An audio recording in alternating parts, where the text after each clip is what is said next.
বাংলাদেশ সেনাবাহিনী 24 engineer construction brigade 2018 সালে DND প্রকল্পের কাজটি শুরু করে।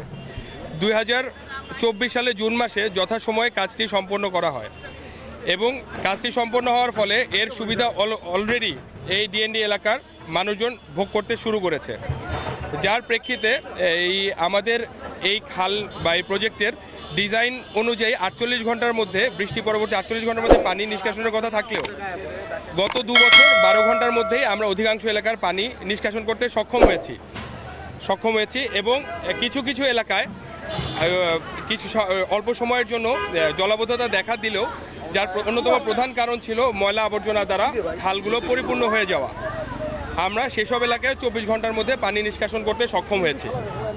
সো এখন দেখা যাচ্ছে যে আমরা এইসব এলাকার পানিগুলো আমরা এইসব খালগুলো যেগুলো ভরাট হয়ে গিয়েছে সেগুলো আমরা গত 1 বছর আগেও সব ক্লিয়ার করা ফেলা। আমাদের পিছিয়ে যে কংস নদী নামের খালটি দেখছেন এটি 1 বছরের ব্যবধানেই আবার পরিপূর্ণরূপে ভরাট হয়ে গিয়েছে।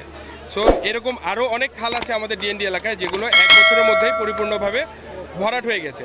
যে উদ্দেশ্য নিয়ে আমাদের এই ডিএনডি প্রকল্পটি বাস্তবায়ন করা হয়েছে তা যদি নারায়ণগঞ্জের বা ডিএনডি প্রকল্প এলাকার মানুষজন অনেক সময় বা সুফল ভোগ করতে চায়, তার জন্য আমাদের খালগুলো রক্ষণাবেক্ষণের পাশাপাশি আমাদের জনসচেতনতাও বৃদ্ধি করতে হবে যাতে এইসব খালে ময়লা ফেলে খালগুলো ভরাট না করে।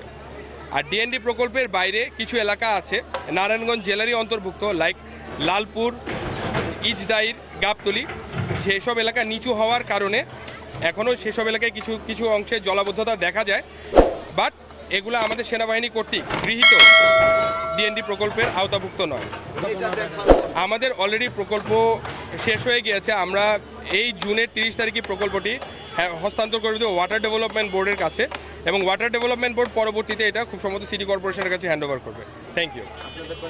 আমরা আমাদের 100% কাজই বাস্তবায়ন করেছি এবং আমাদের ডিএনডি প্রকল্প এলাকায় যেসব এলাকায় ক্ষণিক জলাবদ্ধতাও দেখা দিয়েছে সেনাবাহিনী আমাদের, যেমন আপনি এখন এখানে দেখছেন আমাদের গাড়ি কাজ করছে, যখন যেখানে প্রয়োজন আমরা প্রম্পট অ্যাকশনের মাধ্যমে ময়লা পরিষ্কার করে সেসব জায়গায় আমরা পানি নামাতে সক্ষম হয়েছি। এবং বলা যাবে না যেসব এলাকায় ব্লক হয়েছে সব এলাকায় আমরা আবার নতুন করে ময়লা অপসারণ করা শুরু করেছি এবং এটা শেষ করে দেব।